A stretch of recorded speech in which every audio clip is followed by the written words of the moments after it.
आज Doubtnut app download करें। Doubtnut पर अपने सभी गणित, रसायन विज्ञान, भौतिक विज्ञान और जीव विज्ञान के डाउट्स का करो सफाया। बस प्रश्न की फोटो खींचो, एक ही प्रश्न को क्रॉप करो और तुरंत वीडियो सोल्यूशन पाओ। अभी डाउनलोड करें।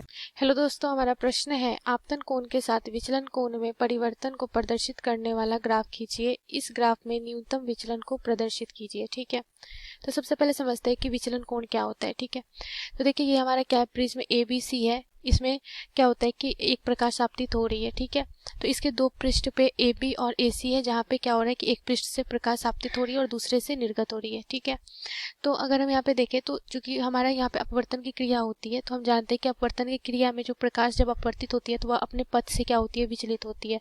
तो वही कितना वह कितने कोण से विचलित हो रही है, ठीक है, वही हमें क्या बताता है, विचलन कोण बताता है। ठीक है, जिसके कारण वर्ण विक्षेपण की क्रिया भी होती है प्रिज्म में। तो देखिए यहाँ पे अगर हम AB पे अगर अभिलंब डाल रहे हैं तो यहाँ पे ये कोण हमारा क्या है, आपतन कोण है I, और ये क्या है, अपवर्तन कोण अपवर्तन कोण है। ठीक है, R। अब इस पृष्ठ के लिए ये कोण क्या हो जाएगा, R डैश आपतन कोण होगा। ठीक है, और I डैश क्या है, निर्गमन कोण है। ठीक, अब विचलन कोण क्या होगा, देखिए अब ये अगर आपतित प्रकाश अपने पथ से कितना विचलित हो रहा है, तो अगर इसे हम थोड़ा एक्सटेंड करें, ठीक है, और ये हमारा निर्गत किरण है, ठीक है, इसे भी थोड़ा हम पीछे अगर एक्सटेंड करें तो इन दोनों के बीच का जो कोण है वही हमारा क्या है, ये विचलन कोण है। ठीक है, जिसे हम लोग डेल से सूचित करते हैं। ठीक है, ये क्या है, हमारा विचलन कोण है।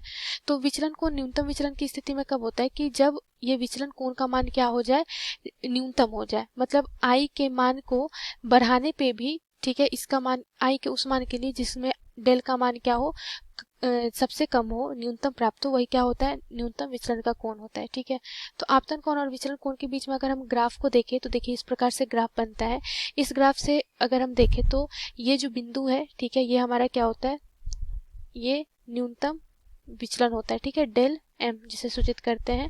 तो आपतन I कोण के लिए हम आपतन कोण के I मान के लिए डेल M हमें प्राप्त हो रहा है। तो क्या होगा, पहले जब हम I के मान को धीरे धीरे बढ़ाएंगे तो उसके लिए जो डेल का मान होगा वो कम होगा। ठीक है, शुरू में क्या होगा, अगर I को मान को बढ़ाएंगे तो डेल का मान क्या होगा, कम होगा, और एक बिंदु ऐसा आएगा, एक पर्टिकुलर I का मान आएगा जिसके लिए क्या होगा, जो विचलन कोण होगा वो न्यूनतम होगा। ठीक है, जैसा कि हम ग्राफ में देख रहे हैं। ठीक है, I के मान के लिए डेल M हमारा क्या आ रहा है, न्यूनतम विचलन कोण आ रहा है। अब अगर हम न्यूनतम विचलन के बाद जैसे जैसे I को फिर से हम बढ़ाएंगे, तो जैसे जैसे I को बढ़ाएंगे तो उसके सापेक्ष हमारा डेल का भी मान क्या होगा, बढ़ेगा। ठीक है, तो इसके लिए इस तरह से हमें ग्राफ आता है। तो देखिए ये डेल M हो गया।